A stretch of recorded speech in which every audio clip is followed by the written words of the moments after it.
Okay, so I have the new van. Good morning. It is early. Well, I guess depending on your definition of early, but it is 8 a.m. I woke up about a half hour ago. I'm getting the bed ready for, getting the van ready for the day. I'm waiting for the car company to get back to me regarding the brakes, so I might be here for a bit. I didn't say this because this happened after my update last night, but I also had some issues with my computer battery.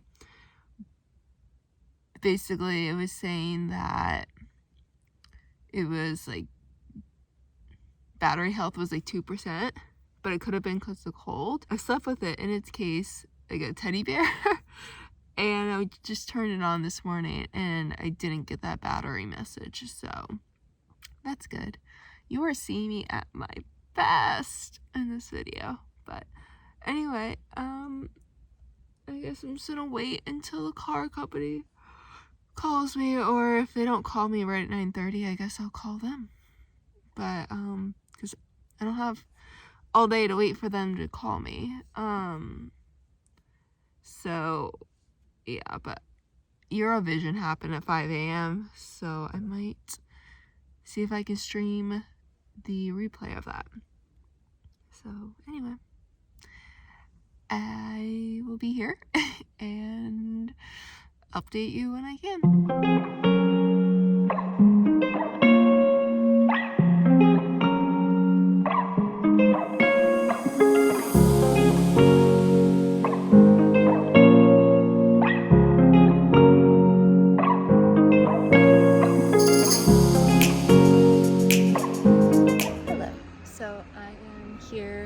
At Skeleton Bay, just overlooking the Bay of Fires.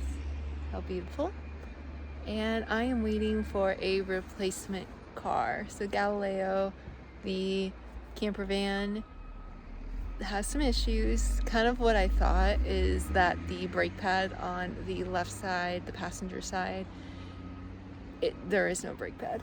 It's metal on metal, and the car is not in drivable condition, so they're getting me a replacement van. But I've also been advised by the auto shop to try to at least get a refund, because clearly the car, I didn't do this to the car, it was already had issues and they gave me an unsafe car to drive. So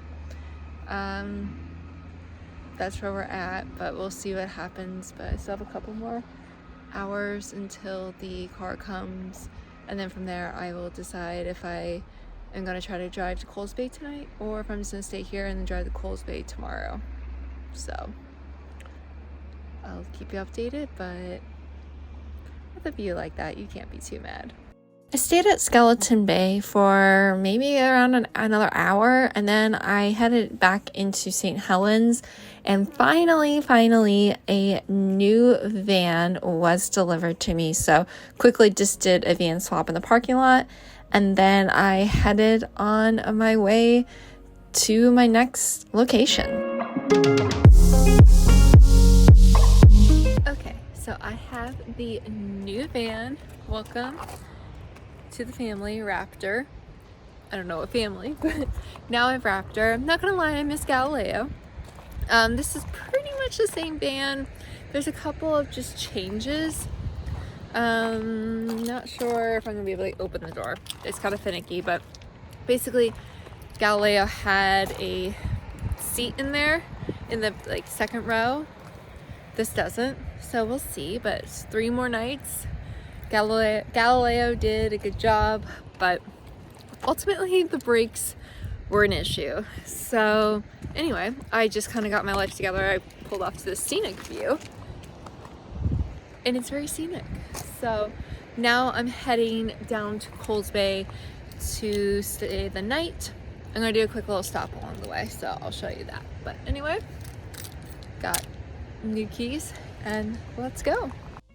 So after the van pickup, I headed to my campsite, had a few hour drive, and I stopped in Bicheno, which I think that's how you say it. Apologies if it's wrong.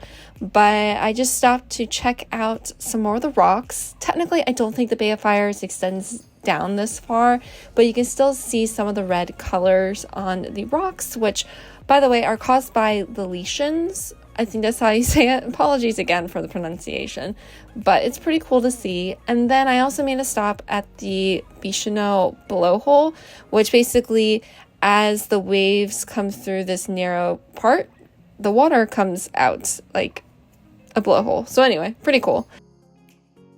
Good morning. It is about 8:30. I stayed the night here at the Freycinet paintball and campground, and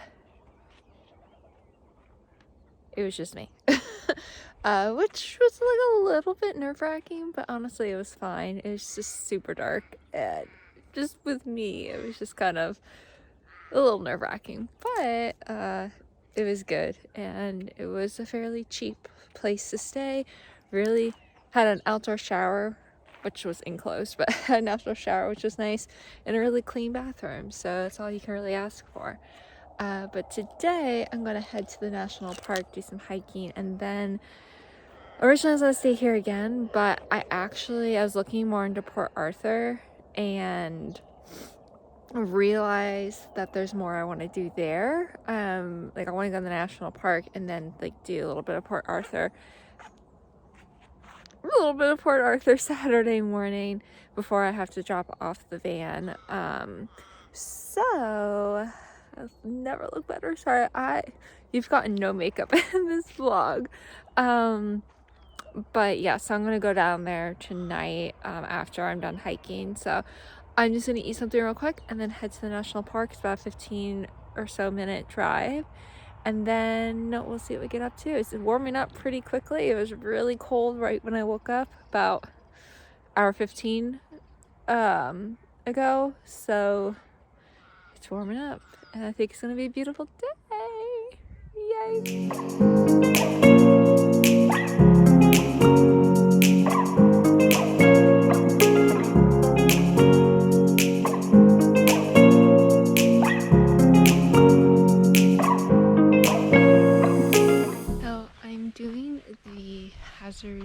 Beach loop, which also includes Wineglass Bay overlook, and it says it's about 5 hours, so hopefully I can do it a little quicker than that. But right now the hiking honestly is like hiking in Florida. Like, I expect it to get more difficult, but we will see. But I'm trying to make up a little bit of time, because 5 hours is kind of pushing it for me in terms of where I have to be next. So let's hike and see what happens. As I continued my hiking adventure in Freycinet, I think that's how you say it. I am trying here. I'm so sorry. I'm also recording this voiceover at 1 o'clock in the morning. But anyway, as I continued to explore, I finally did make it down to the beach, and I know this sounds kind of silly, but this was actually the first time I've ever been on a hike that ended or midway through there was a beach. So I don't know. Maybe that's just me being silly, but I thought it was pretty cool and had an absolutely gorgeous day. I absolutely loved walking on the beach. It wasn't too hot. It wasn't too cold. It was just the absolute perfect temperature. And I walked along the beach for a good amount until then finally I hit the trail again, and this is where it gets a little tricky. Not tricky as in like scrambling, but you literally have to go up hundreds and hundreds and hundreds of stairs to get to Wineglass Bay, which it is worth it. But I mean, you can definitely tell that the view is definitely worth it, but it is quite the hike. So definitely pack water and pack your patience and your endurance for sure. But after a lovely day hiking, I went to Port Arthur, and then the next morning woke up for, you guessed it, another hike.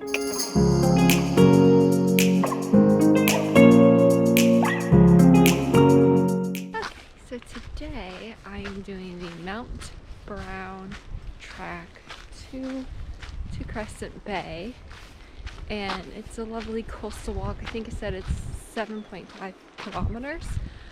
It says 3 hours. I think I can do it faster than that based off of yesterday, but so far it's a pretty easy, just dirt path up and down, but with beautiful views. And the sun is kind of out. It was rainy this morning, which is odd, but it's about 10:15 and it's a beautiful day and I'm excited. My last full day here in Tasmania. I have tomorrow. My flight isn't until 7 to Sydney, but I have to go get the camper gassed up. I have to wash it, which is the first for me for the rental. But yeah, so really just taking advantage of that Tasmanian air. So I know I just said in my previous voiceover that I thought it was cool that my hike ended or was halfway on a beach. Well, this was another one of those where I was literally hiking to a beach. Another gorgeous beach. I mean, honestly, I don't think I can get over the sights in Tasmania and just honestly Australia as a whole. I mean, it's just gorgeous views anywhere you turn. But enjoyed myself down at the beach for a bit, and then afterwards I went over to Tasman's Arch and Devil's Kitchen. It wasn't too far of a drive. I mean, it is cool to see, but if you're short on time, you don't necessarily have to see these, but there it is. I also drove over to Waterfall Bay Lookout, which again, you don't have to do, but it's kind of cool seeing a waterfall going to the ocean. So anyway, and then I went over to Port Arthur Lavender, had a nice cup of tea and just relaxed. And what was really cool about here, I wasn't planning on stopping here. I just saw it on the side of the road, but you can actually walk through the gardens or the land and you can see the lavender being grown, which is pretty cool. I picked up some soap that I got my parents as gifts. And then I headed to my campsite for the night, saw some of the local wildlife, and also this adorable cat, which I did alert the ranger about later, but I don't know what happened to it, but I hope it's okay. And then the next morning, which was my last full day in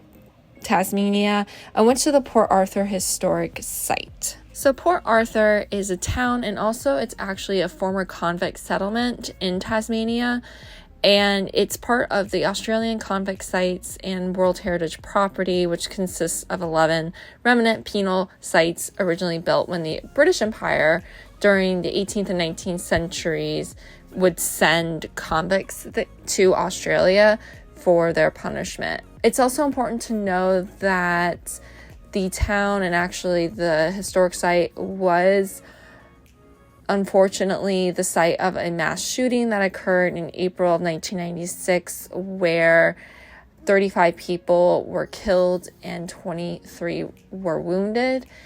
And this led to a lot of reform in Australia's gun laws. So they do have a very nice memorial for the individuals who were murdered, and I definitely recommend going there and just reflecting.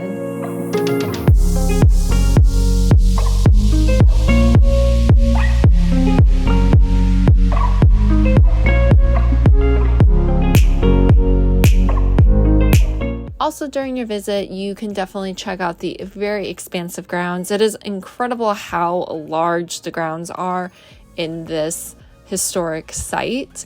Also, your ticket includes a boat tour, which will tell you a little bit more about the convict history in Port Arthur and kind of just why the site was chosen for what it was chosen for. But I will admit, I didn't come in with a ton of knowledge about Port Arthur other than the tragic massacre, but I really came away learning a lot about this area and the history and why it is so important to know the history. So I definitely recommend checking it out. If you're going to be in Tasmania, definitely put Port Arthur as a place to visit when you come. All in all, I really enjoyed my time in Tasmania, and a week was definitely not enough. I know for sure I will be back, and hopefully for like a month or two, to explore this incredible place. And you need to make sure Tasmania is on your list to visit when you're in Australia. But thank you so much for watching this video. I hope you enjoyed it. Be sure to follow me on my social media channels, subscribe to my channel, and as always, remember to wander far and wander often. Welcome to Sydney.